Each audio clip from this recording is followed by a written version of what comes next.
आपको यह भी बताना जरूरी समझता हूं कि आप त्रिपुरा में, भारत का एक स्टेट है त्रिपुरा, वहां पर पिछले 5 दिन से 15 मसाजिद को नुकसान पहुंचा दिया गया।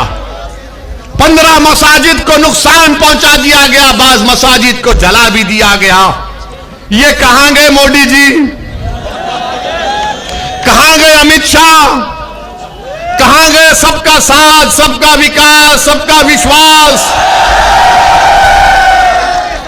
मेरे अजीज दोस्तों और बुजुर्गों, हम त्रिपुरा की सरकार से, भारत के प्रधानमंत्री से कह रहे हैं कि रोकिए त्रिपुरा में जो ये फिरका परस्त विश्व हिंदू परिषद और बजरंग दल के लोग जो त्रिपुरा की मस्जिदों को नुकसान कर रहे हैं, रोकिए। ये तमाम के तमाम आपके लोग हैं। आप अगर 1 मिनट में उनको रोक सकते हैं, मगर 15 मसाजिद को नुकसान पहुंचा दिया गया। ये बीजेपी का असली चेहरा है। ये नरेंद्र मोदी के झूठे वादे हैं। ये झूठे वादे इनके कि त्रिपुरा में मस्जिदों को नुकसान पहुंचाया जा रहा है। वीडियोस हैं सोशल मीडिया पर, मस्जिद जल रही है, आईने तोड़ दिए गए, कुरान के पारों की बेहरमती कर दी गई। और क्या कर रही है बीजेपी की सरकार? खामोश बैठी हुई है। मेरे अजीज दोस्तों और बुजुर्गों, मैं मजम्मत करता हूं जो त्रिपुरा में आज हो रहा है। और बीजेपी और भारत के प्रधानमंत्री को चाहिए कि वो फौरन त्रिपुरा के बारे में एक मीटिंग ले। मोदी जी, कम से कम अगर बोल नहीं सकते तो ट्वीट तो कर दो, ट्वीट तो कर दो कि त्रिपुरा में आज जो नंगा नाच हो रहा है उसको रोकने की जरूरत है। मेरे अजीज दोस्तों और बुजुर्गों, तीसरी अहम बात जो मैं आपसे करना बहुत जरूरी समझता हूं वो ये है कि मेरे अजीज दोस्तों और बुजुर्गों, मुजफ्फरनगर में डेवलपमेंट नाम का कोई काम नहीं हुआ। लखनऊ में बैठकर बाबा बहुत बड़ी बड़ी बातें करते हैं। बाबा बड़ी बड़ी बातें करते हैं। और बाबा ने परसों बयान दिया कि हम कोई मजहब को नहीं करते, हम कोई वैसा नहीं करते, लंबी लंबी छोड़ दिए बाबा भी। हम उनसे पूछना चाहते हैं कि मुजफ्फरनगर में क्या यह बात सच नहीं है कि मुजफ्फरनगर में जहां पर 40% के करीब मुसलमानों की आबादी है ना, यहां पर 40% मुसलमानों की आबादी के लिए आपको ये बताना चाहूंगा कि सिर्फ 4 कम्युनिटी हेल्थ सेंटर, जहां पर 40% मुसलमान है वहां पर 4 हैं। जौनपुर में 10% है, वहां पर 22 हैं। अब आप खुद फैसला करिए, कोई उठाता है इन बातों को?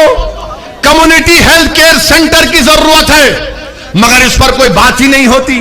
और फिर तीसरी बात जो इसमें अहम बात की है कि मुजफ्फरनगर का फसाद हुआ और यही योगी सरकार ने 70 केसेस को वापस ले लिया। कितने? 70 से ज्यादा केसेस को, इनके बड़े बड़े नेताओं के खिलाफ केसेस को वापस ले लिया।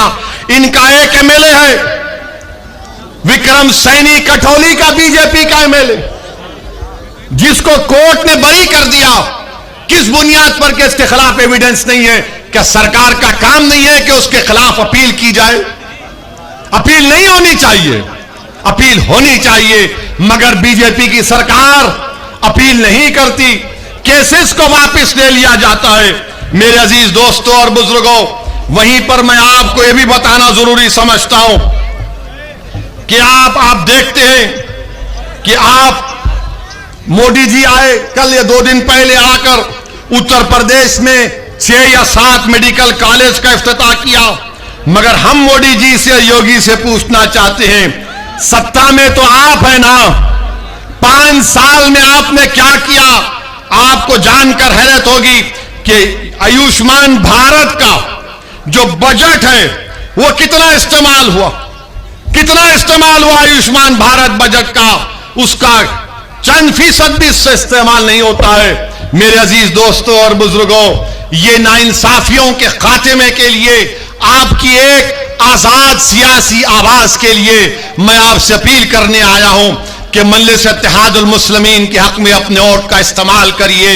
डरने और घबराने की जरूरत हमको और आपको नहीं है। हमको सिर्फ अल्लाह से डरना है। हमको अल्लाह से अपने रिश्ते को मजबूत करना है। हमको रसूल अल्लाह सल्लल्लाहु अलैहि वसल्लम से अपनी निस्बतों को और अपने गुलामी के रिश्तों को मजबूत करना है। याद रखिए, अगर आप डर डर कर इसी तरह अपने वोट का इस्तेमाल करते रहेंगे तो फिर क्या हासिल होगा? बताइए, क्या हासिल होगा आपको? और अगर कोई ये कह रहा है कि एनपीआर नहीं होगा, झूठ कह रहा है आपसे।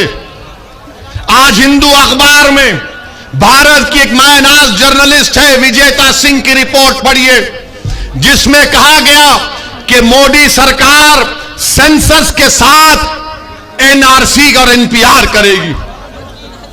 और वो क्या है? वो खतरा है तमाम भारत के मुसलमान और दलितों के लिए।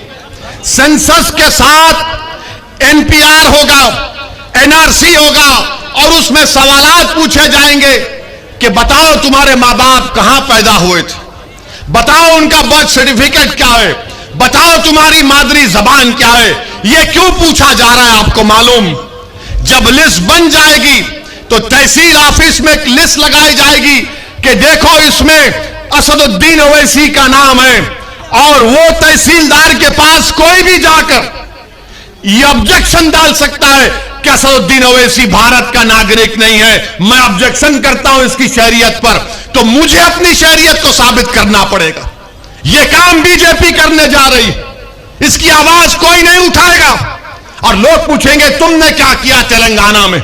हमारे पास तेलंगाना रियासत में 7 एमएलए मजलिस के, हमने अपने चीफ मिनिस्टर मुख्यमंत्री से बैठकर कहा, पूरे तमाम मुसलमानों की तंजीमों को लेकर गए, जिसमें जमीयतुल उलमा भी शामिल, जिसमें जमात इस्लामी, तबलीगी जमात, अहले हदीस, अहले सुन्नत, सबको लेकर गए, शिया भी थे।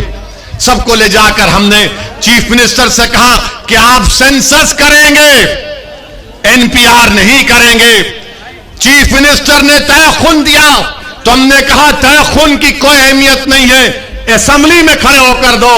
तो असेंबली में रेजोल्यूशन हमने पास कराया, करारदाद को मंजूर करवाया कि तेलंगाना में सेंसस होगा, एनपीआर नहीं होगा।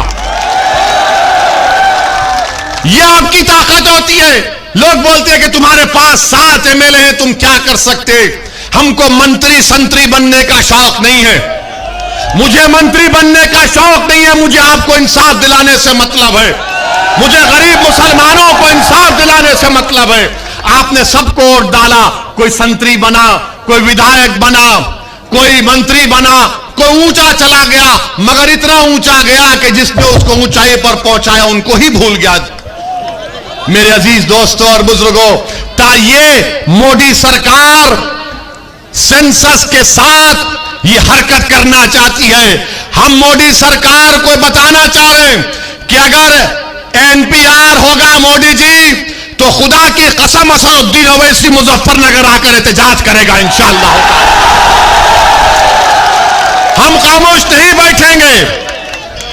बताइए किसके पास भारत में बर्थ सर्टिफिकेट है? क्या आपके मां बाप के पास बर्थ सर्टिफिकेट निकलेगा? क्या निकलेगा बर्थ सर्टिफिकेट?